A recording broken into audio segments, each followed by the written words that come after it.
Welcome back everyone. Welcome to civil service study practice set number ये 225 है UP PCS के लिए। Practice करेंगे इसमें हम करंट अफेयर्स के प्रश्नों पर। तो चलिए स्टार्ट करते हैं। सीरीज़ की प्लेलिस्ट बना रखी है मैंने, वहाँ पर आप टेस्ट नंबर 1 से लेकर 225 तक पहुँच सकते हो। और इस टेस्ट सीरीज़ की पेड सीरीज़ प्राप्त कर सकते हो आप, जिसमें मिलेंगे फुल टेस्ट। डिस्क्रिप्शन बॉक्स में मेरा नंबर है, उस पर कॉल या व्हाट्सअप कर दीजिए। तो क्वेश्चन नंबर 1 है स्टेटमेंट वाला, बताना कि इनमें से कौन सा करेक्ट होगा। दो स्टेटमेंट। पहला स्टेटमेंट है 19 मार्च 2022 को नागालैंड विधानसभा पूरी तरह से पेपरलेस होने वाली भारत की पहली विधानसभा बन गई है। और नागालैंड विधानसभा में ने ये जो उपलब्धि हासिल की है वो ई विधान एप्लीकेशन को पूर्णतः लागू करके जो है प्राप्त की है। नागालैंड विधानसभा है या कोई और है, नागालैंड विधानसभा ही है। ठीक है, ई विधान एप्लीकेशन को पूरी तरह लागू कर दिया इसने। ये करेक्ट है, दोनों के दोनों स्टेटमेंट। सी है इसका आंसर। तो नागालैंड की 7 सदस्यीय विधानसभा में प्रत्येक टेबल पर एक टैबलेट या ई बुक को संबद्ध किया गया है। हाल ही में अटल सुरंग जो है न्यूज़ में रही। आपको बताना है कि इसकी लंबाई कितनी है। 9.2 किलोमीटर है। काफ़ी समय से न्यूज़ में है, ये पता होगा आपको। तो 9 फरवरी 2022 को जो है अटल सुरंग को वर्ल्ड बुक ऑफ रिकॉर्ड में शामिल किया गया है। इसने रिसेंटली न्यूज़ में रही है। और वर्ल्ड बुक ऑफ रिकॉर्ड्स ने जो है इस सुरंग को 10,000 फीट से जो है अधिक ऊंचाई पर निर्मित विश्व की सबसे लंबी राजमार्ग सुरंग के रूप में प्रमाणित किया है।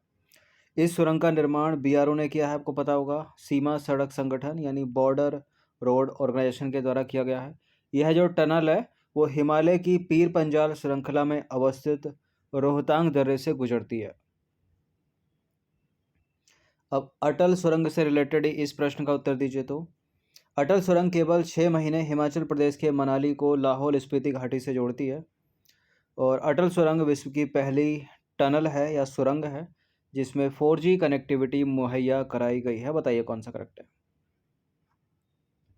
देखिए, जो अटल सुरंग है वो ऑल वेदर ऑल सीज़न है, साल के 12 महीने काम करेगी ये। ठीक है, और विश्व की पहली सुरंग है या टनल है जिसमें 4G कनेक्टिविटी मुहैया है। तो गलत है पहला वाला स्टेटमेंट, केवल दूसरा वाला सही है। तो अटल टनल जो है ऑल वेदर ऑल सीज़न है, हिमाचल प्रदेश के मनाली को लाहौल स्पीति से जोड़कर रखती है। पहले ऐसा नहीं था, लेकिन पहले 6 महीने क्या होता था, बर्फ़ से ढका था। और यह विश्व की सबसे पहली टनल है जिसमें 4G कनेक्टिविटी मुहैया करवाई गई है। अब क्वेश्चन नंबर 4 भी स्टेटमेंट वाला ही है। 5 फरवरी 2022 को भारत के प्रधानमंत्री ने स्टैचू ऑफ इक्वलिटी को राष्ट्र को समर्पित किया। और स्टैचू ऑफ इक्वलिटी जो है वो 11वीं सदी के महान दार्शनिक चिंतन भक्ति संत श्री रामानुजाचार्य की प्रतिमा है। बिल्कुल, ये दोनों बातें करेक्ट हैं। सी है इसका आंसर। तो यह प्रतिमा जो है तेलंगाना के हैदराबाद में स्थापित की गई है। और आश्रम का भी नाम सुन लीजिए, त्रिदंडी त्रिदंडी चिन्ना जियर स्वामी आश्रम। स्टैचू ऑफ इक्वालिटी को हिंदी में जो है समता मूर्ति का नाम दिया गया है। और इस प्रतिमा की ऊंचाई कितनी है, 216 फीट। क्वेश्चन नंबर 5 पर आ जाइए। स्टैचू ऑफ बिलीफ का निर्माण निम्नलिखित में से कहाँ किया जा रहा है, बताइए। स्टैचू ऑफ बिलीफ का निर्माण किया जा रहा है राजस्थान में। तो स्टैचू ऑफ बिलीफ राजस्थान के नाथद्वारा में स्थित है। नंबर 6 पर आ जाइए। स्टेटमेंट वाला प्रश्न है। ये नंबर है, इस पर कॉल या व्हाट्सअप कर सकते हो आप पेड सीरीज़ के लिए। 11 दिसंबर 2021 को भारत के प्रधानमंत्री नरेंद्र मोदी ने उत्तर प्रदेश के बलरामपुर जिले से सरयू नहर राष्ट्रीय परियोजना का उद्घाटन किया। कहाँ से? उत्तर प्रदेश के बलरामपुर डिस्ट्रिक्ट से। और उत्तर प्रदेश में मानसून के दौरान घाघरा नदी के अधिशेष जल का सिंचाई हेतु उपयोग करने के लिए इस परियोजना को डिजाइन किया गया है। घाघरा नदी है, कोई और नदी है? घाघरा ही नदी है, करेक्ट है दोनों के दोनों स्टेटमेंट। यूपी का बलरामपुर डिस्ट्रिक्ट ही है। सी है इसका आंसर। तो उपरोक्त दोनों कथन ये सत्य हैं। इस परियोजना के तहत 5 नदियों, वो 5 नदियाँ कौन कौन सी? घाघरा नदी, सरयू नदी, राप्ती नदी, बाणगंगा नदी और रोहिणी नदी को आपस में जोड़ा गया है। पोचमपल्ली निम्नलिखित में से कहाँ पर स्थित है? पोचमपल्ली कहाँ पर स्थित है और क्यों है ये न्यूज़ में? पोचमपल्ली है तेलंगाना में। देखिए, संयुक्त राष्ट्र विश्व पर्यटन संगठन के द्वारा चयनित 32 देशों के 44 सर्वश्रेष्ठ पर्यटन गांव में भारत का पोचमपल्ली गांव भी शामिल है, इसलिए न्यूज़ में है ये। और यह गांव तेलंगाना के नलगोंडा जिले में स्थित है। ठीक है, 32 देशों के 44 सर्वश्रेष्ठ पर्यटन गांव में भारत के तेलंगाना का पोचमपल्ली गांव शामिल। क्वेश्चन नंबर 8 पर आ जाइए। स्टेटमेंट वाला ये प्रश्न बताने के इनमें से कौन सा करेक्ट होगा? केंद्र शासित प्रदेश लद्दाख द्वारा हिम तेंदुए को राज्य पशु घोषित किया गया है और इसी लद्दाख के द्वारा काली गर्दन वाली सारस को राज्य पक्षी घोषित किया गया है।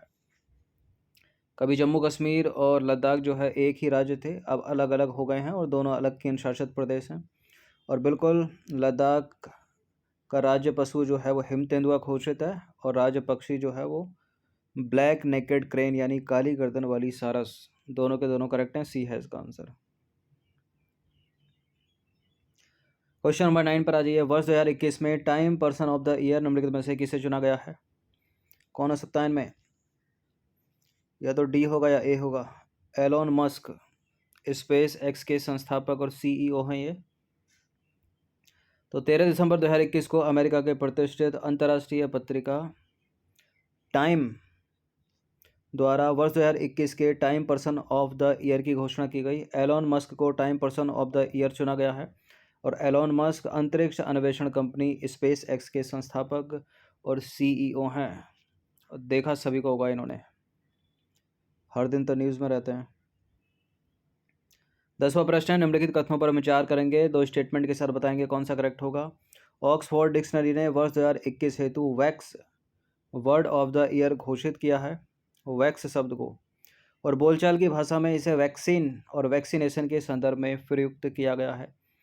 ये वो हेयर वैक्स नहीं है या बालों में लगाने वाला वैक्स, ये है वैक्स, VAX, मतलब वैक्सीन या वैक्सीनेशन से रिलेटेड है ये। बिल्कुल ये करेक्ट है, दोनों के दोनों स्टेटमेंट। अब क्वेश्चन नंबर 11 पर आ जाइए। कैम्ब्रिज डिक्शनरी द्वारा निम्नलिखित में से किसे वर्ड ऑफ द ईयर 2021 घोषित किया गया है? तो नाम लेके पूछे तो अलग बदल जाएगा उत्तर। कैम्ब्रिज डिक्शनरी के द्वारा वर्ड ऑफ द ईयर 2000 घोषित कौन है? Perseverance, option number A. तो कैम्ब्रिज डिक्शनरी द्वारा परसेवरेंस को वर्ड ऑफ द ईयर घोषित किया गया है। क्वेश्चन नंबर 12 पर आ जाइए। विश्व प्रतिभा रैंकिंग 2021 में भारत को कौन सा स्थान प्राप्त हुआ है? विश्व प्रतिभा रैंकिंग में भारत को मिला है 56वां स्थान। तो विश्व प्रतिभा रैंकिंग दिसंबर 2021 में international institute for management world competitiveness centre के द्वारा जारी की गई है, बड़ा लंबा नाम है। इस सूचकांक में सम्मिलित 44 देश हैं और इन 64 देश हैं। इन 64 देशों में भारत ने जो है 56वां स्थान प्राप्त किया है। खराब स्थिति है। नंबर 13 पर आ जाइए। निम्नलिखित कथनों पर विचार करेंगे। फिर से दो स्टेटमेंट वाला सवाल है, बताने के इनमें से कौन सा करेक्ट होगा। 8 दिसंबर 2021 को वैश्विक स्वास्थ्य सुरक्षा सूचकांक 2021 जारी किया गया और भारत इस सूचकांक में 66वें स्थान पर है। वैश्विक स्वास्थ्य सुरक्षा सूचकांक 2021 में भारत 66वें स्थान पर है, सही है।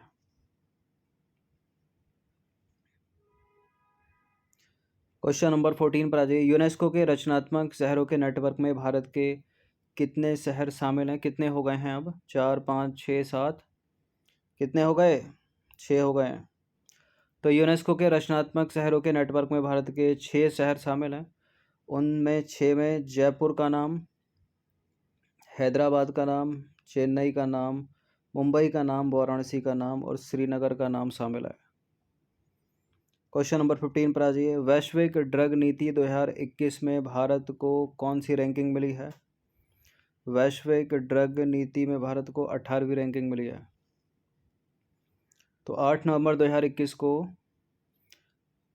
फॉर्म रिडक्शन कंसोर्टियम द्वारा वैश्विक ड्रग नीति सूचकांक 2021 जारी किया गया और यह सूचकांक विश्व के लगभग दो बार हो गया क्या, लगभग सभी क्षेत्रों में फैले हुए 30 देशों के प्रदर्शन का मूल्यांकन करता है और इस सूचकांक में भारत की कुल रैंकिंग 30 देशों में कितनी है? 18वीं।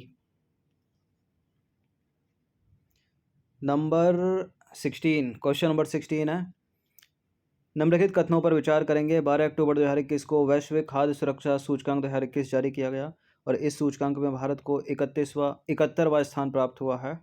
वैश्विक खाद्य सुरक्षा सूचकांक 2021 में भारत को 71वां स्थान मिला। सही है। तो देखिए 12 अक्टूबर 2021 को वैश्विक खाद्य सुरक्षा सूचकांक 2021 जारी किया गया। इस सूचकांक का 10वां संस्करण है ये, और इस 10वें संस्करण में 113 देशों को शामिल किया गया है। ठीक है, और भारत का इस सूचकांक में 71वां स्थान है। नंबर 17 पर आ जाइए। क्या क्या नाम है इन दोनों के? यह है मारिया रेसा और यह है दिमित्री मुरातोव। आपको बताना है कि वर्ष 2021 का नोबेल पुरस्कार इन दोनों को मिला है। शांति का नोबेल पुरस्कार, शांति का नोबेल मतलब नोबेल पीस प्राइज़ इन दोनों को मिला है। किन किन देशों से संबंध रखते हैं ये बताना आपको। मारिया रेसा कहाँ की हैं, दिमित्री मुरातोव कहाँ के। प्रश्न दो तरह से पूछा जाएगा ये। नोबेल शांति पुरस्कार बता दीजिए 2021 में किस किस को मिला। तो मारिया रेसा को मिला है, दिमित्री मुरातोव को मिला है, और थोड़ा और पूछ लेगा तो देश पूछ लेगा किन किन देशों से संबंध है इनका। तो मारिया रेसा तो है फिलीपींस की और दिमित्री मुरातोव है रूस के। तो वर्ष 2021 का नोबेल शांति पुरस्कार फिलीपींस की मारिया रेसा और रूस के दिमित्री मुरातोव को प्रदान किया गया, और इन दोनों को यह पुरस्कार मिला है अभिव्यक्ति की स्वतंत्रता की रक्षा के लिए उनके प्रयासों हेतु। नंबर 18, ये फिर से दो स्टेटमेंट वाला प्रश्न है, बताने कि इनमें से कौन सा करेक्ट होगा। अप्रैल 2022 में मनीला स्थित एशियाई विकास बैंक द्वारा एशियन डेवलपमेंट आउटलुक 2022 जारी किया गया। यानी अगर प्रश्न ऐसे पूछा जाए कि एशियन डेवलपमेंट आउटलुक कौन जारी करता है, आरबीआई, वर्ल्ड बैंक, आईएमएफ, एशियाई विकास बैंक यानी एडीबी, तो एडीबी करता है, एशियन डेवलपमेंट बैंक जारी करता है। और इसका मुख्यालय कहाँ पर है? फिलीपींस के मनीला में स्थित है, ये भी याद रखिएगा। करेक्ट है पहला स्टेटमेंट। और इस रिपोर्ट की थीम है मोबिलाइजिंग टैक्सेस फॉर डेवलपमेंट, ये भी सही है। अच्छा, ये तो एशियन डेवलपमेंट आउटलुक है। एक है वर्ल्ड इकोनॉमिक आउटलुक, उसको कौन निकालता है? उसको निकालता है इंटरनेशनल मॉनेटरी फंड, आईएमएफ। फिलहाल ये दोनों के दोनों स्टेटमेंट करेक्ट हो जाते हैं, सी है इसका आंसर।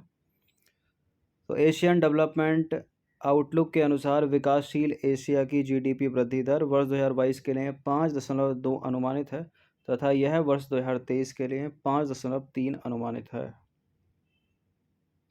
नंबर 19 पर आ जाइए। हाल ही में निम्नलिखित में से किसे उत्तराखंड का ब्रांड एम्बेसडर नियुक्त किया गया है? तो यूपीएससी के लिए ज़्यादा है ये सवाल इम्पोर्टेंट जो हो चुकी है, लेकिन भारत का उत्तर प्रदेश का पड़ोसी देश है। इनका नाम याद रखिए, अक्षय कुमार। तो फरवरी 2022 में प्रसिद्ध बॉलीवुड अभिनेता अक्षय कुमार को उत्तराखंड का ब्रांड एम्बेसडर नियुक्त किया गया।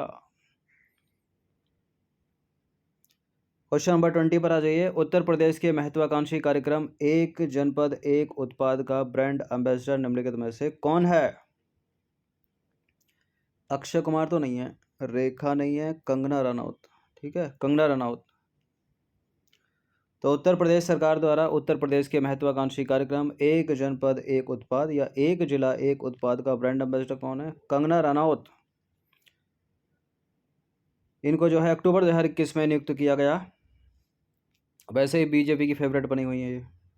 तो ये 20 प्रश्न थे करंट अफेयर से रिलेटेड प्रश्न, इंपॉर्टेंट है। इनमें से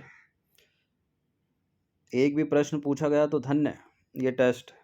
ठीक है, इनकी प्रैक्टिस एक बार कर लीजिएगा। बाकी इन सभी टेस्ट की पीडीएफ और अलग से जो टेस्ट सीरीज़ है सब हमने मर्ज कर दी है, और डिस्क्रिप्शन बॉक्स में नंबर है, उस पर कॉल या व्हाट्सएप करके आप परचेज़ कर सकते हो। उसको धन्यवाद